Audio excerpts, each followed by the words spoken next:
Hakuna Matata. That's Swahili. We're going to learn some of this today. It means no worries. Basically, like in The Lion King, like you were told, that's exactly what it means. And they do say that a lot. In Hakuna Matata, it means no worries. It means, whenever you say something, you got a flat tire, Hakuna Matata.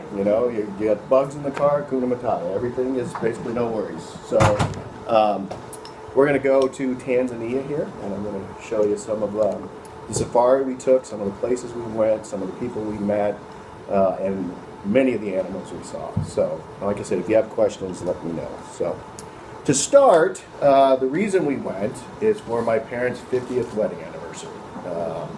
My parents have decided as they've gotten older, they don't want to give us stuff, they want to give us experiences. So they've taken us to, for my dad's 70th birthday, we went to Disney World, all 10 of us, and went for 2 weeks. And then we've also been to Mexico with them, been to the Caribbean, we went to Alaska a couple of years ago. And this kind of 50th anniversary, though, also coincided with my mom's 70th birthday, which she did not want anyone to know it was her 70th birthday. But we decided to make it a bigger trip. So we decided to go off the continent and go to Africa. My parents had always wanted to take us. So you're going to see in here, there's other chairs back there too, which is a lot. There were 10 of us that went. And traveling in that big a group can obviously create problems and issues, but we have traveled so many times in the past together that it actually it's getting easier and better. So those are my folks. 10 of us. And the other thing, my parents paid for it too. So that's the other thing that's kind of nice. Yeah, so that people ask, how did you? So if you're thinking that, I didn't pay for it. So that's how we did it. Just to get an idea of where we went and how far away this is, obviously we're at the far end over there in Seattle. Tanzania is here. And there are no direct flights from Seattle to Tanzania, and this was probably the easiest itinerary we could get on the way home. It was even more convoluted. Don't ask me why. But it's roughly 5,000 miles across the top of the planet to get to Amsterdam, where we changed flights there. So it was about a 9 to 10 hour flight from here to Amsterdam. We then changed planes there, had a 3-hour overlay in Amsterdam, changed planes, and got on a 747 to Nairobi, Kenya.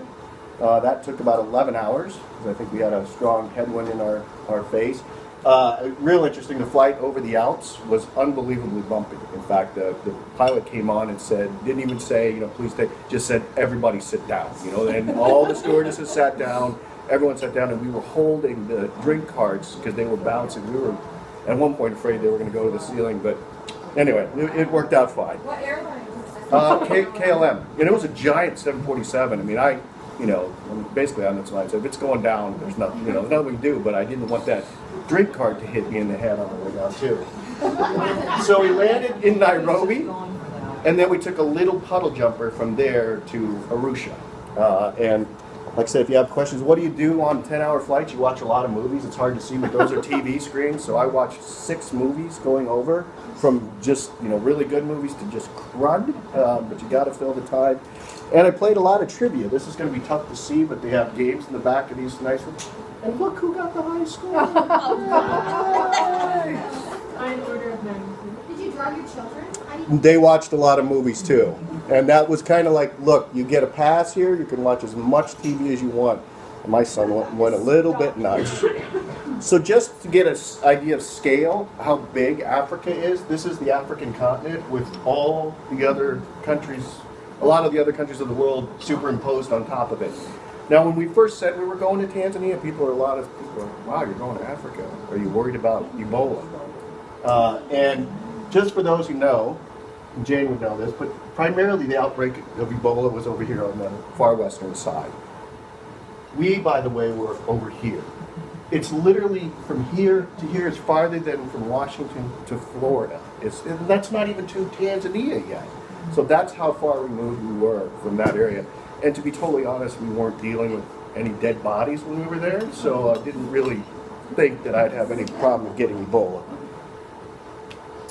So this is Tanzania, and as I said, we landed here in Arusha, which is, we'll talk about in a minute. Our safari went up into this area here, about 1,000 miles of driving when it was all said and done. We spent time in Tarangire National Park, Ngorongoro Conservation Area, and then Serengeti is where we ultimately ended up. How many days? We were there for 10 days. So. And a lot of the driving was while you're on safari. So the distances between here isn't far, but you'll see in some of the pictures too, the roads aren't the best either. So that can slow down your travel. Some quick facts about Tanzania, just so you know. It's about 360,000 square miles. That's larger than Texas. It's in far eastern Africa, as we just pointed out. About 41 million people live there, which is bigger than California. And there are 130 different tribes. So different kind of people that identify themselves as different types of people that live in Tanzania. The official language is Swahili, but English is spoken almost throughout the country. In fact, signs are both in Swahili and English. And this is what I was talking about. It was really easy to travel there. The official currency is the shilling, which comes from their being a German colony and eventually an English colony. But dollars are taken just as easily as well. So I had cash with me and didn't have to use shillings until basically the last day. So it's very, very easy to communicate, to travel, and to spend your money. So. What's the exchange? They basically had their. 1750. Yeah, but we didn't. All their prices were in dollars as well. So I knew exactly it was $5. I don't know. We didn't buy anything like gasoline or anything like that, so I don't really have an idea. And I probably should have, but never exchanged my money and just used. And we were in hotels that basically just took it. I didn't feel like the prices were that high for American dollars.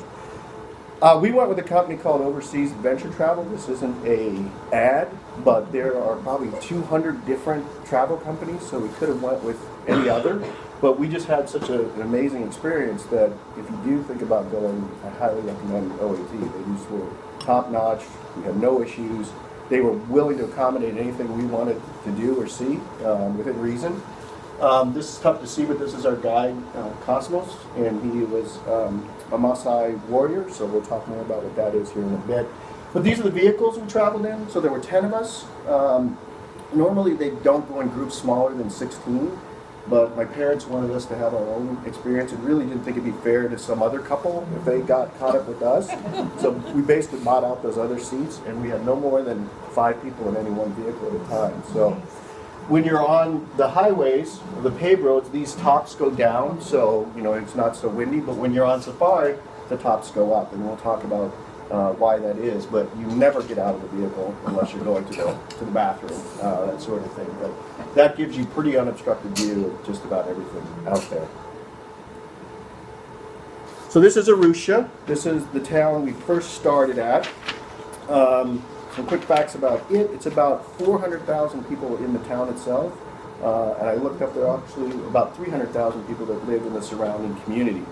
It's about 4,500 feet above sea level, so we did experience some altitude issues when we first got there. Our jet lag wasn't that bad, surprisingly. We were able to sleep quite a bit on the flight, so by the time we got on the flight from Amsterdam, by the time we got there, it was roughly 2 o'clock in the morning, so we also went to bed and were up the next morning to start our day.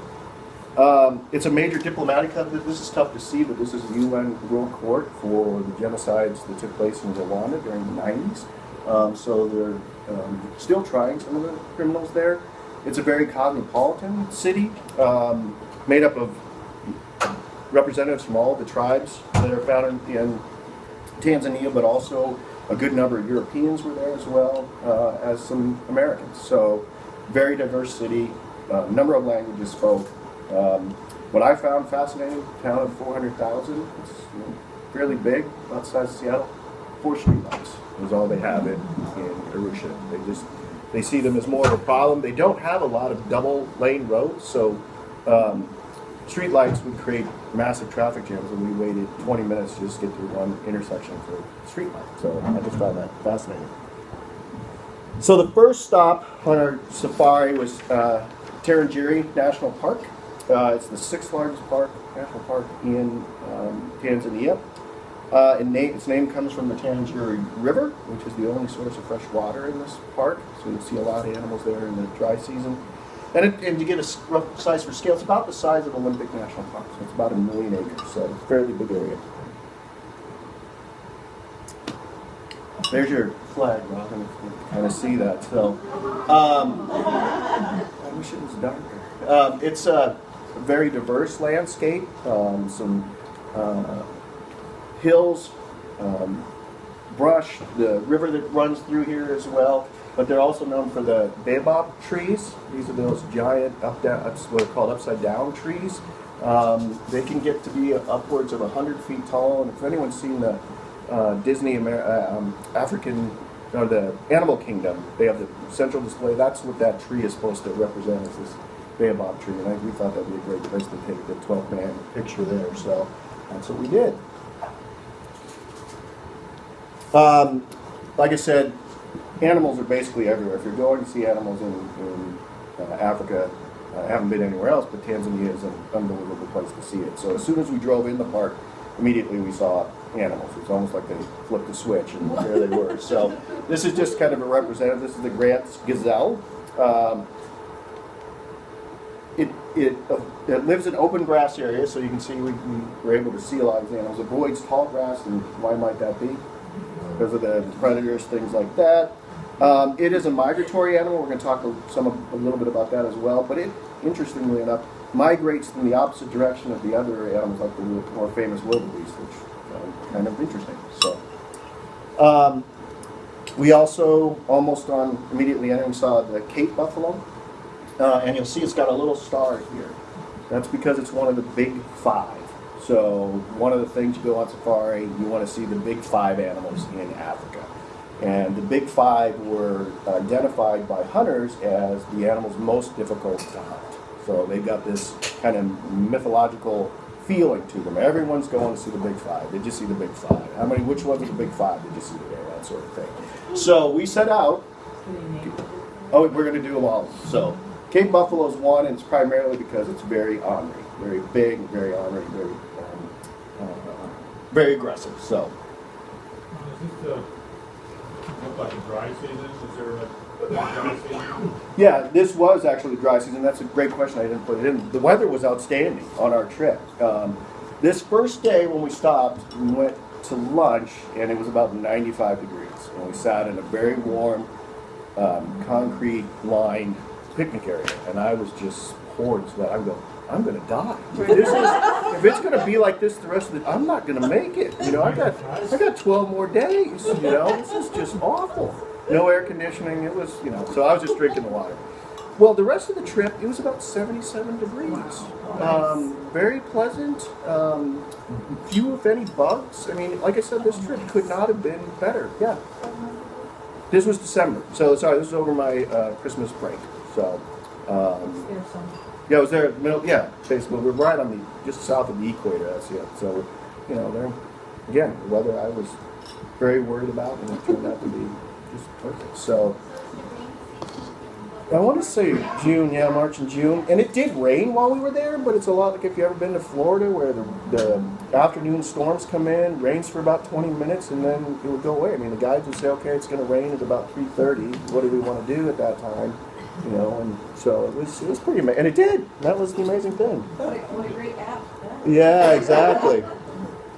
So some other animals that we obviously don't have here. This was the water buck, which was one of the more unique animals, about the size of a large deer.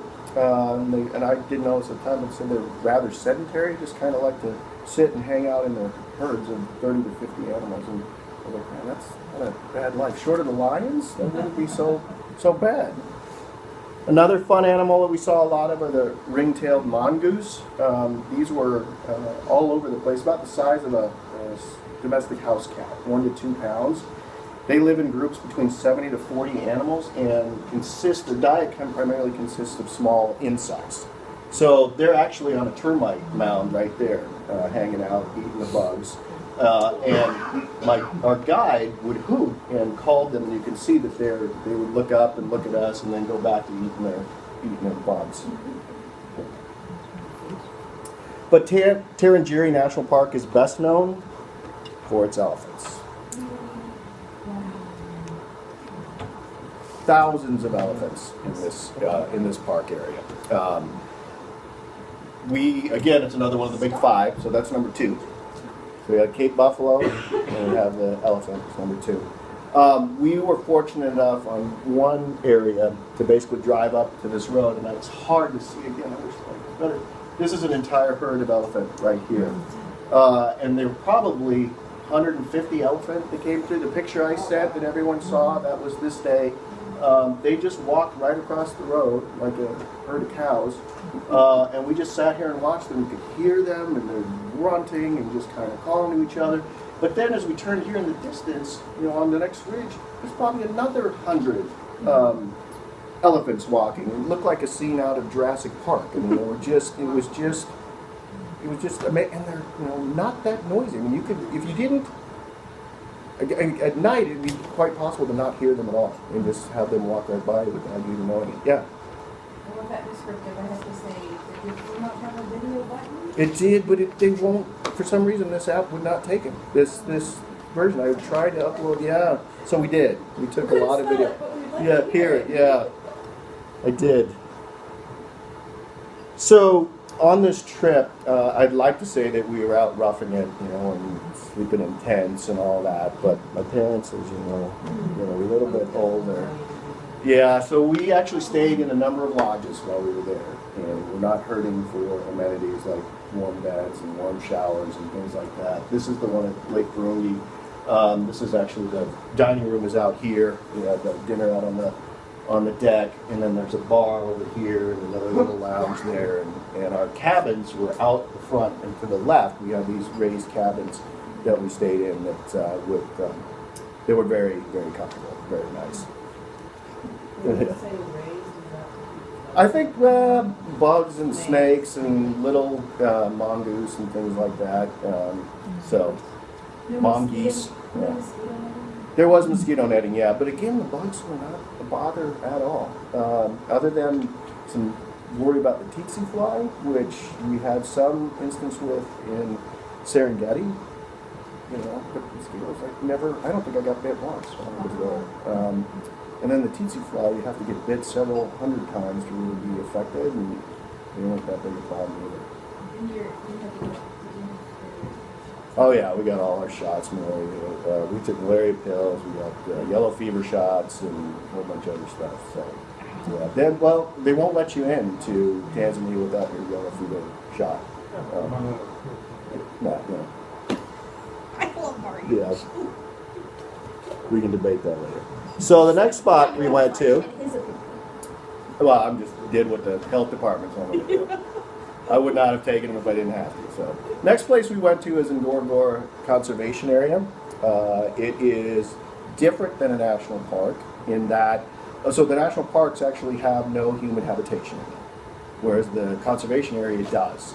They allow people to live there, work there, move their cattle through there. We're going to talk a little bit about that in a bit. This is a large caldera there, the caldera of an extinct volcano, and it's a World Heritage Site. So Giri's down here. We've now taken a little dirt road up to here. We're going into Ngorongoro Crater.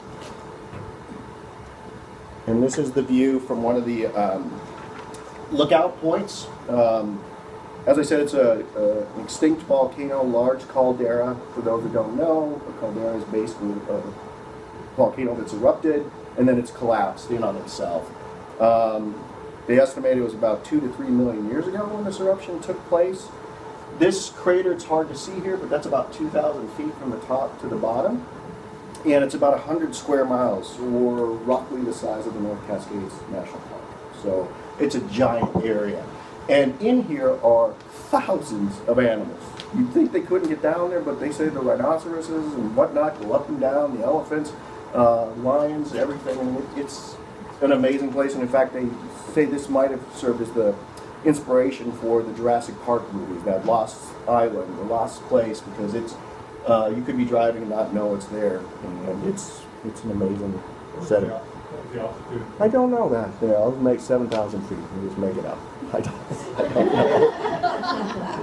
Love it. So, Again, we're going to not repeat, but many of the animals we saw at the other parks we saw here. But this was the first place we saw the baboon. They were spread throughout the park, but had a large concentration at the entrance. And anyone guess why that might be?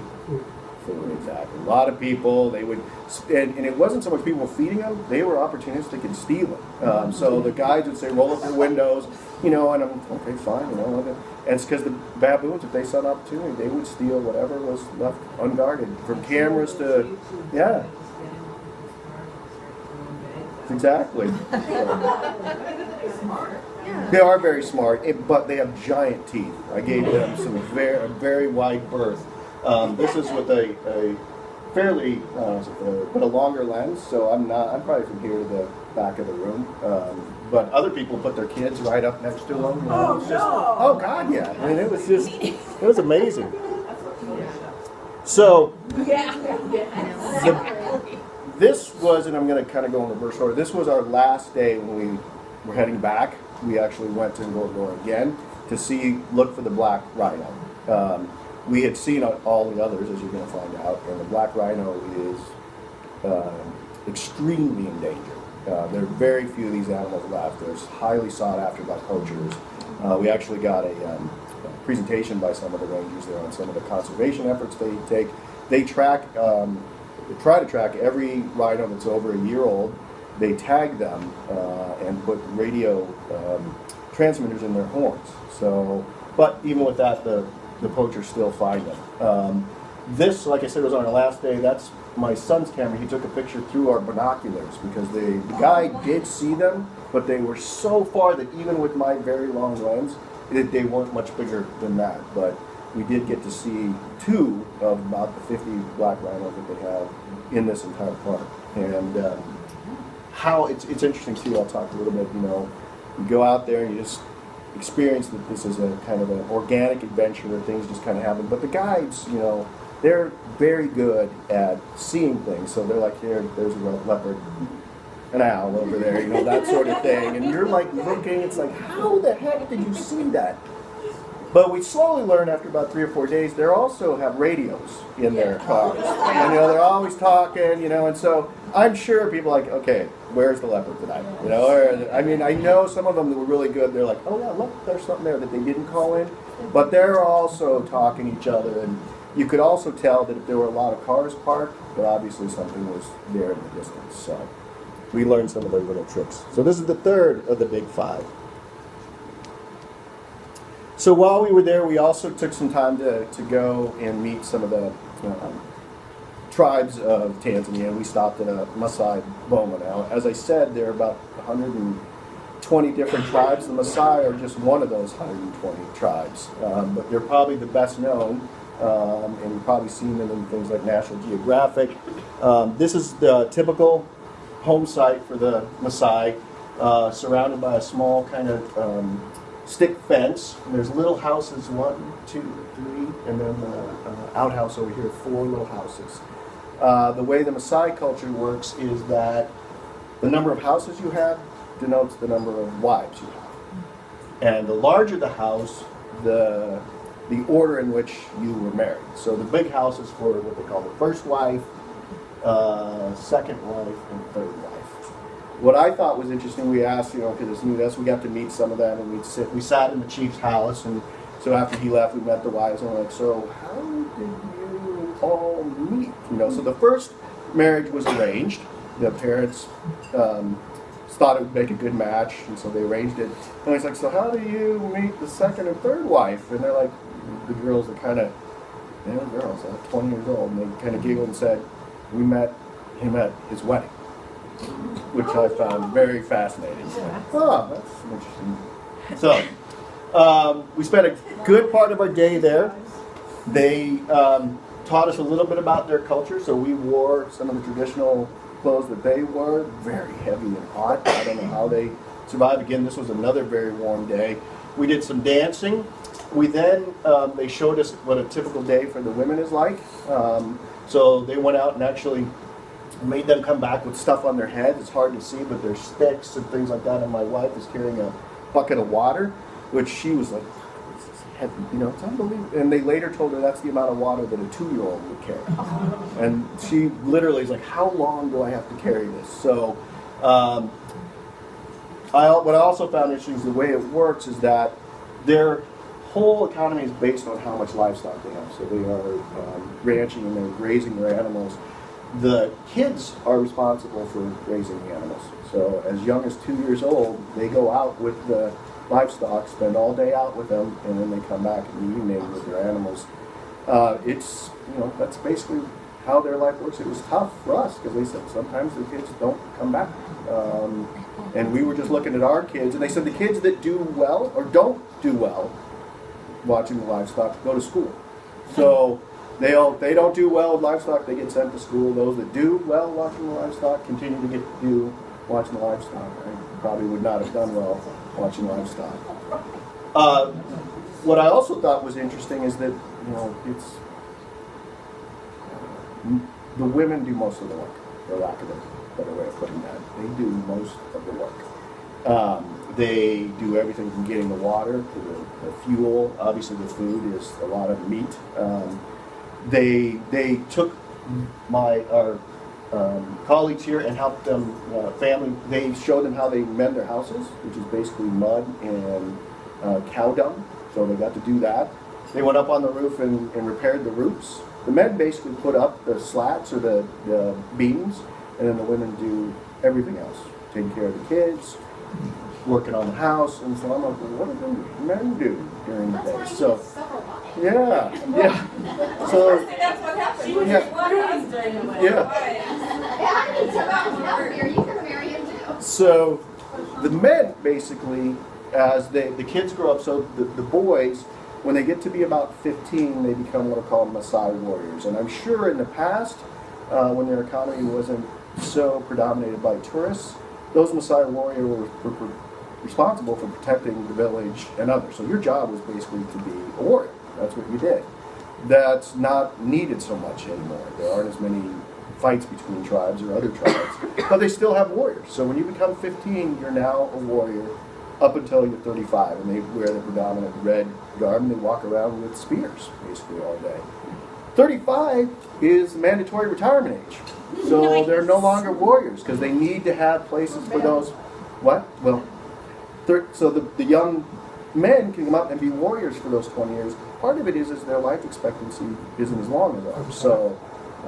So obviously that's not much long for retirement. In fact, when I told them I was 49, they couldn't believe it. Wow, I'm like, I need to move to Tanzania, man. And my dad being 70, they just thought that was, or actually my dad's 77, they thought that was hysterical. Wow. Just shocked that he was alive. Well, partially in that he looked so good, because when you're about 45, there's a lot. I mean, it's hard. It's a very hard life. Carrying, doing all that, it's tough. 35, you retire. Basically, the men sit around and drink and talk.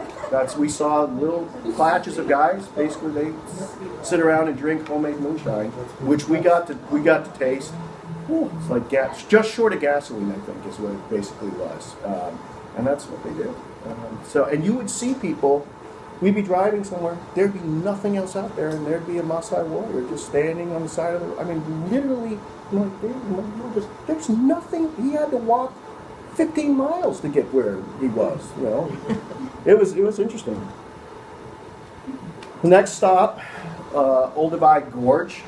This is one of the most important paleological, anthropological sites in the world. Lewis and Mary Leakey, back in, I think, the 30s, were out here. They heard rumors from a guy that was actually chasing butterflies. They said fossils were everywhere in this area. So what took us a couple of days to get to, took them, I think, 3 weeks back then. But they found fossils everywhere. Forerunners to modern humans. There's evidence there that this area had been occupied by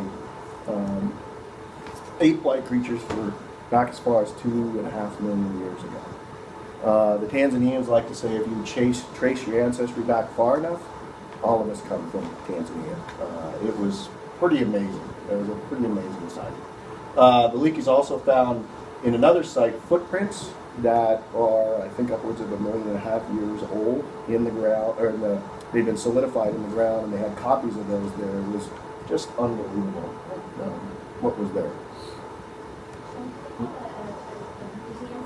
They do. It's roughly twice the size of this room here. You know, and a lot of the stuff is very rudimentary. There's very little electricity in some of these places where we went. The lodges that we stayed at all had electricity, but they had generators. But the farther out you get, there's very hit and miss on what you can have. But yes, we had a interpreter that kind of told us about the place, what they found, how long they've been there, what it means. And then there was a little bit of that skull actually from inside the museum. So yeah. You can call, right? What? Cellular service was available. You'll see. Did they let you go down? We didn't go down to the gorge, and I think you can, but we didn't have time. Obviously, we had a set schedule. One of the things I didn't mention is that the United States, a number of African nations, and Spain all have permanent facilities there where they're doing research. The United States, for example, gets June to go down there and do research. Other countries have different months, but it's still ongoing.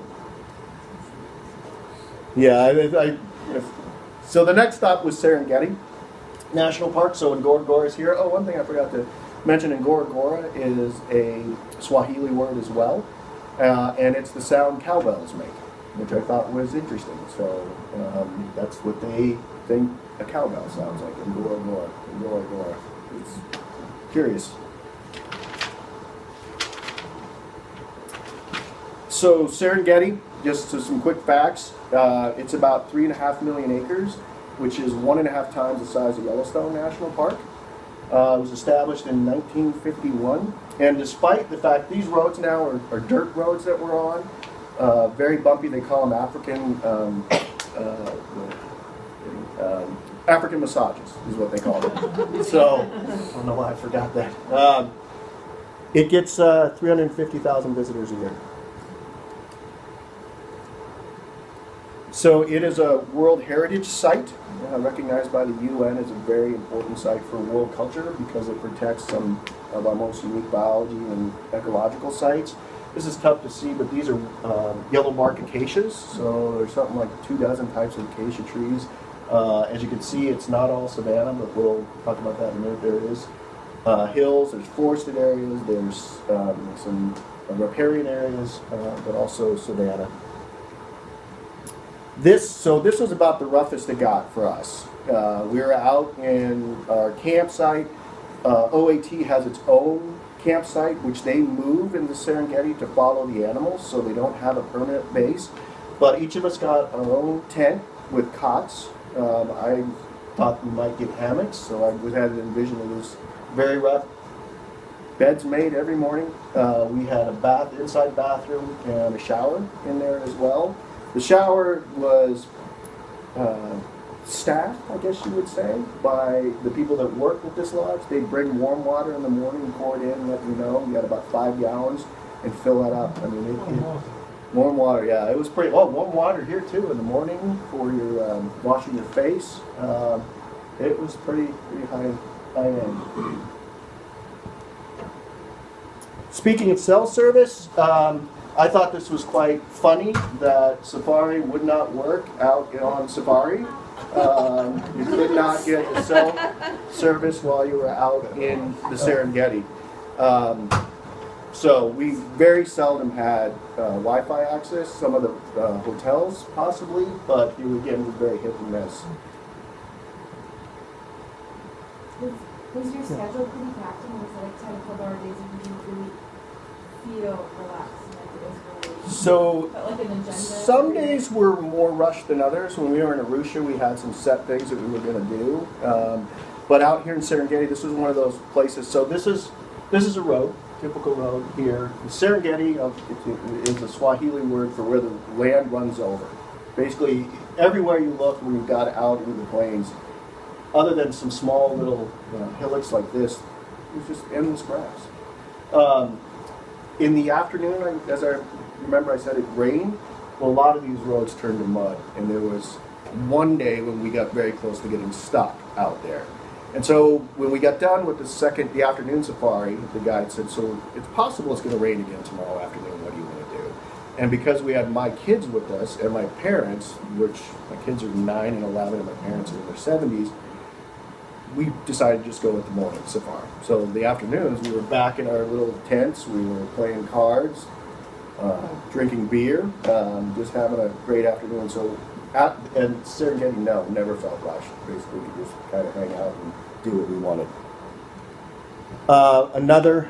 So we're on safari for 4 or 5 hours at a time. You're just driving along these roads, and the guides will go, okay, there's a warthog over there, or a family of warthog. And, I wrote down what they called those. This is, their Swahili name is Puma. Again, these are straight from the Lion King, which I was like, hey, that's from the Lion King. And they're like, well, no, actually, it's the other way around. So, a group of warthog, which I didn't know, is called a sounder, which I thought was very interesting. Yeah, sounder. I had no idea. But a lot of monkeys in the area, red or black-faced monkeys. They live in, we saw them in groups as between 10 to 70 animals. They're a little larger, or about the size again of a house cat, 7 to 18 pounds. And again, we saw them everywhere. One of the things you'll notice too, other than the baboons, there wasn't a lot of curiosity about humans. They, would stop and look at you, but they didn't. These animals didn't come to the car. They weren't begging for food, and that's really in large part due to the guides that know they instructed us. One, you're not getting out of the car, and two, you're not feeding the animals. They're just not doing that. So they basically ignore the vehicles for the most part.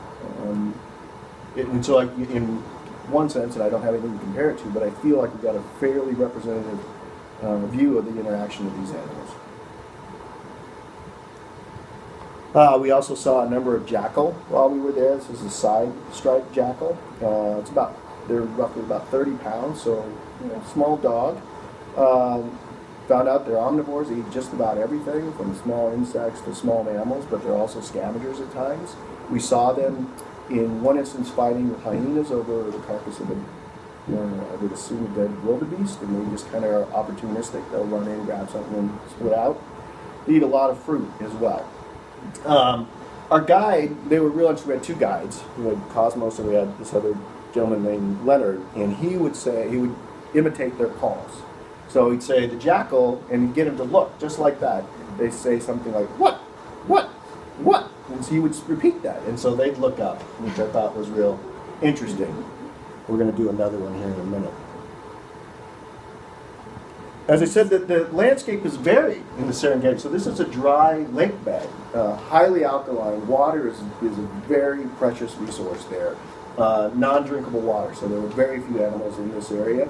But again, it's kind of like a sand beach. As you can see, I took the picture, so I did get out of the vehicle here. But it's only when the guide felt comfortable enough for you to get out, where they can see and look around, and you also see we leave the door open, so that if things do change, we can get in the car very, very quickly. And only a couple of us at a time, because the guide also said, we're like, can we all get out? He's like, well, let's say something happens, something comes. Which one am I going to say? Which one of you am I going to say? And I was like, well, here's $50. So zebras everywhere.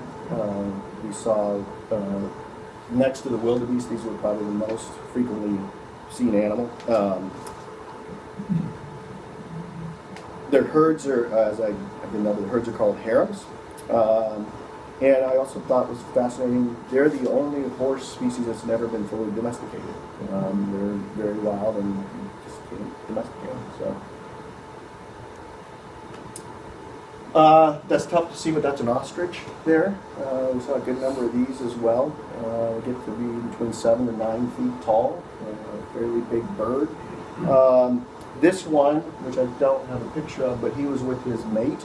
And she had about 17 chicks with her, which we counted. But I can't imagine keeping track of 17 little tiny birds about the size of a turkey. I mean, and he was just kind of doing his own thing, and standing off, and she was watching all the other birds. Yeah, 17 of them, no less. They didn't seem to, because we talked about that there are Americans that are ranching ostriches, and they thought that was the craziest thing. They're like, really? And so I didn't get the impression they did. Most of the wild animals they're not allowed to hunt or kill. So it's primarily beef, goats, not very many pigs because there's a large Muslim contingency in Tanzania, but basically the diet is kind of like beef and goats. So that's a hyena. So we saw a good number of them as well. The largest dog species in Tanzania. They are scavengers as well, so they don't hunt, but they will basically, as soon as a lion takes something down, you'll see them come running. So we did see one carcass that had recently been killed, and you could see, and the guide's like, look, come on, that hyena. You could see them running from all over. They're watching the vultures up above, and they would come in a straight line, and then there was this giant fight over this carcass. The guide again, so he'd say, okay, look, so I can do this, and the hyenas say, food, food, food. So the jack will say, what? What? And the hyenas say, food, food. So we got him to look, which is what I was worried about. So this is, again, hard to see, but this is the campsite where we were. So our tents are over here. This is the sun going down over there. We have a little fire ring here. And the staff would bring out chairs and we'd sit around that fire ring and we'd listen for lions, basically. In the far distance, you could hear them out there. And this is what they would say. Who are you? Who are you? And you could hear them for all the way across that. And basically what the guide is saying is that as other lions are coming through, they're like, basically, who are you? And just keep moving, And you could hear them in the distance. There are the lions out there. What I thought was interesting is that all these animals spoke English. I thought that was really interesting. So at night, we would have dinner. There's a little tent here where we'd have our dinner. And then as soon as the sun went down, you had to be escorted to your tent. You were not allowed to come outside of your tent without a guide. Food, exactly. Did they have guns? Nope, they were Maasai warriors with spears, exactly. And we saw baboons go through our campsite. We saw hyenas go through our campsite. So we knew the animals were there. We never saw lions when we were there, but you did not go out of your tent at night. Did you ever feel like food? So we had, but other than, there was really no need to go out at night. There was a bathroom and a shower in our tent, so I never felt like I got to get out of here. We did hear animals at night, though. You could hear, again, the lions and others rustling. Going to kind of jump ahead. This was by far the most predominant animal we saw was the wildebeest. There are roughly 1.5 million wildebeest in this area, and they're constantly on migration, moving back and forth between the Serengeti and up north to Kenya and the Masai Mara. This is hard to see, but those wildebeest go to the horizon. It's just an endless herd, and we stopped there and watched them, and it reminded me of what it was probably like on the Great Plains when the bison herds would go through. I mean, it just was, you could not count how many animals there were there.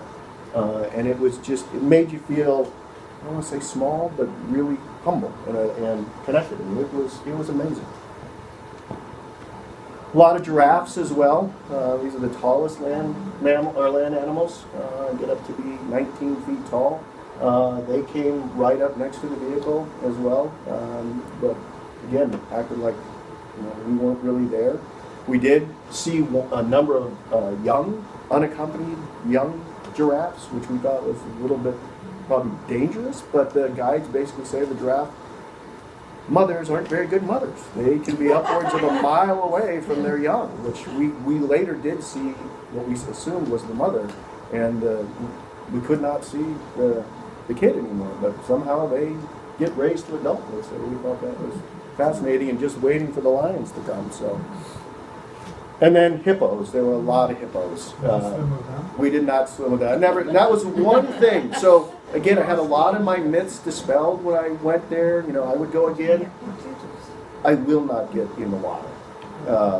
One, because the hippos are very aggressive, but there are large crocodiles as well. And that's the one myth or one fear that I'm not getting in the water. I'm not getting near the water.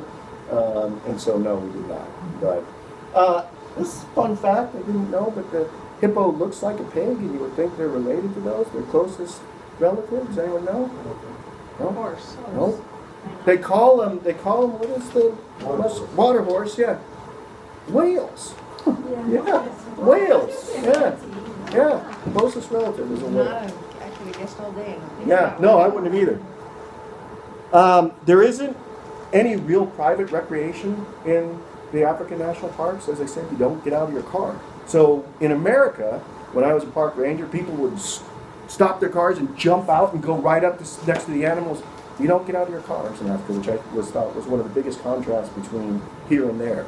I said we could tell what type of animal in Yellowstone people were looking at by the number of cars parked in the road. It was just a few on the side, it was probably an elk. If it was on both sides, it was probably bison, and people had stopped their cars in the middle of the road and gotten out, it was probably grizzly bears. So this is about the only private recreation that's in the park. Yeah. No, they get out no, it's nuts. People get out. And I said, you probably get a lot of Americans that want to get out of their cars. And initially I wanted to too. It's like, why can't we get out? We don't. This is about the only private recreation that they have. We took a morning balloon ride. And so we got up before the sun came up and watched it rise. So it's hard to see. But can't you just hear this opening sequence, the Lion King, as that comes up? And yeah, and so we just follow the wind. They went a general direction. We probably rode for an hour and a half, 2 hours. There's 10 of us in this basket, and there were 4 other baskets. And this is the crazy thing. They land you out there, and there's a full catered breakfast, champagne breakfast, out in the middle of nowhere. I mean, we're literally in the middle of nowhere. It's tough to see, but you know, just the balloon ride would have been enough. But, you know, they're giving us champagne. We made mimosas. We then had eggs, and it was pretty amazing. Yeah, well, it was tough. So this is probably the reason why most people go, is to see the big cats. They're fewer and far between, but this is where it helps to have a guide that also has a radio. So they were calling us in. We saw about 4 cheetah while we were there, and they were in the distance, and we just sat there, and the guide's like, watch, they're just going to come right along over here, and literally walked from about here to the back wall, right by us. 2 males, they were looking for obviously something to eat. They didn't give a squat about us, and just kept right on going. They're probably caged in like their. They do, they're like, okay, let the cheetahs out, and they've got a little string of meat that goes across here. This was probably the most exciting thing to see, though, was the leopard. And this is where it definitely helps to have a guide. This leopard was up in a tree, and they were obviously calling it in, just sitting there, basking, having a great time, and we would have been totally content with that. It was tough to see, but at about 10 minutes in, she decides to get up and take a peek. So she jumps down, spends a little time, so we lose her in the grass again. She then goes and sits at the base of another tree, and I go, he's like, I bet she's going to jump back up in that tree. And that's exactly what she did. She jumped right back up in the tree. And this was probably my favorite for the end of the trip, because other than the rhino, this was not guaranteed to see. It was very, very difficult, because we spend most of the time in the tree. And this is the only one we saw. So this is the 4th of the big 5. But, of course, everyone, when they go, want to see the lions. So, yeah. When we went, we saw, lions in Giri about a mile away. We're like, this is unbelievable. And the guide's like, okay, let's, we're going to get to Serengeti here in a bit. When it was all said and done, we probably saw over 50 lions. And you'll see another picture here in a minute. They're on in the grassland, they're up in trees. This one, we're actually in the vehicle. I don't have a long lens here. She's literally just sitting right up above us, and we're just shooting up at her. Again, couldn't care less that we were there. This was a male lion, and his mate were sitting right next to the road, and we were looking down on them, and they were mating. We watched them for about 20 minutes, and the guy basically said they will do that for 2 weeks, and they engage about every 5 minutes. So they'll sit down. This is in between. He's sitting, looking a little exhausted. They don't eat for 2 weeks. And then the female, I have video of that as well that I again wanted, but the female will get up, and then the male knows it's time to go, and she'll start walking, and yeah, eventually we was like, okay, guys, we better give them some privacy. There was nobody else there. We were in a certain part of the park. It was not guaranteed. It was just our two vehicles, and we watched these lions basically sitting right there for 20 minutes. So you asked about not going out at night. One morning we came out, woke up, and the guide said, yeah, there were lions in the camp last night, and I didn't hear them at all. And so we came in, and this is in front of the cook tent. We have a tarp out, which they cleaned every day. They went out and cleaned it. It was the level of detail these guys, the OAT had, was unbelievable. But these are lion prints on the tarp in front of our cook tent. They said they were playing for several hours, about 7 of them, and I didn't hear them at all. So I guess if I had gone out, I might have felt like food, but I had no idea that they were even there. So Serengeti was our last place we went for safari. On the way back, we stopped at a typical Arushan school. It was during their winter break, so the school actually wasn't in session, but so they pay a fee to go to some of these schools, but partially they also have to do some service. So these are kids that were there actually cleaning the school during the winter break, and we got to talk to them a little bit. Boys and girls, yep. This is their teacher, and you'll notice they sit 3 to 2 desks. So these are bench desks, and they sit 3 to 2 desks. Typical class, about 30 to 40 students. We got to spend some time talking to them a little bit, and they asked us some questions. We asked them, and one of the questions I remember was like, so how many animals do you have? They asked us.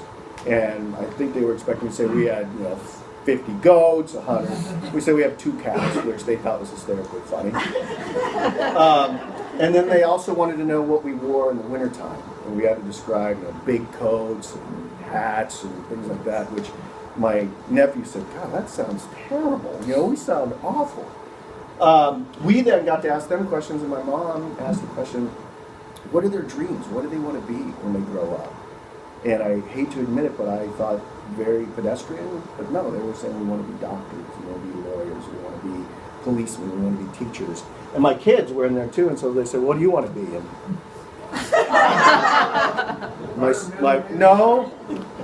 my wife goes, or my daughter goes, I want to be an actress, scientist, and my son said, I want to play professional football. So the 2 professions that are probably least likely came from my kids. Very, very fascinating. So we ended our safari, our adventure, at a place called the Farmhouse. Another, again, high-end hotel. That's the dining room, bar, things like that. We spent, so going out, we stopped here. So we had Christmas Eve dinner here.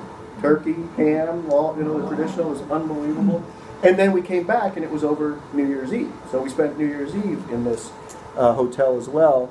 And they had this drink called Locodile, which was very nice.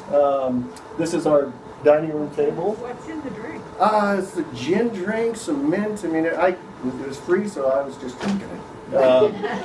And the owner just happened to be there. He was trying to be incognito, but he was going around. He's like, I think they're trying to. He's like, all the alcohol's free tonight, because he was trying. Because they had a whole table of just free drinks. It was nice. This is us at the end of our trip, sitting around with 2 guides, and the rest of us just kind of talking about what we've just been through, this amazing adventure, and how we didn't want to basically go home. It was pretty incredible. So how long was the whole trip? It was 13 days or something, with 2 days of travel. So Each way, 2 days of travel? no, 1 day over and 1 day back. The flight back took longer because they couldn't get us. So that flight over was fairly direct, from Seattle to Amsterdam to Kenya to Arusha. Well, we went from Tanzania to Kigali. Then we went to Amsterdam, then San Francisco, then Seattle. It's like, what the heck? How many hours total? That one was 31 hours home. It was 24 going. And for some reason, we were precious daisies getting there, coming home. Holy moly, we got home on a Friday, and I still was feeling it Monday when I came into work. Sorry. But it was rough. Were your guides the same with you the whole time? They were, yes. So it was kind of like they became. Oh, yeah, they were. And got to know each other's rhythms, and we could tell jokes, and so we had this kind of culture by the end of the trip where, you'd say something and everyone would laugh, and we'd, share in the adventure, that sort of thing. So, yeah, it couldn't have been better. How many times have you given this presentation? This is the first time. So these are 2 websites. If you're interested, this is, again, I'm not getting paid by OET, but if you're interested, this is their website. They do trips all over the world, but again, it could not have been better. I told my brother-in-law that he would probably enjoy this trip just for the level of service alone. I mean, they just thought of everything. Like I said, wiping down the tarp in front of the cook tent every morning. That's ridiculous. Yeah. It's unbelievable. And then this is... Oh, so they do it all over? Oh, they do it all over the world, yeah. And And then they normally have an add-on option. They came, we could have gone to Zanzibar.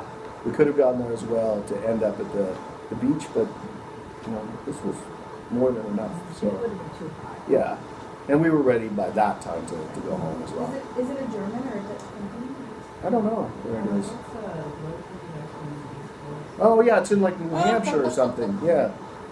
And then this is the Grand Circle Foundation. I didn't mention them, but they raise funds for schools and things like that in Tanzania. In fact, that school we went to was supported by the Grand Circle Foundation. That was a fairly good school. They obviously had rooms, the rooms were clean, they had desks. Some schools way out don't even have buildings for them. We were asking, so what do you need? They need books and things like that. So $100 would buy the entire science, all the science books they need for their entire 4th grade classes. So it doesn't take a lot of money. So supports Grand Circle, so all the yeah. things that you do. Yeah, there's some of it. Go to school and go to local listen, so you get Yeah. Asante Sana means thank you very much in Swahili. The traditional response is caribou. So Asante. Caribou. That's it. Thank you very much.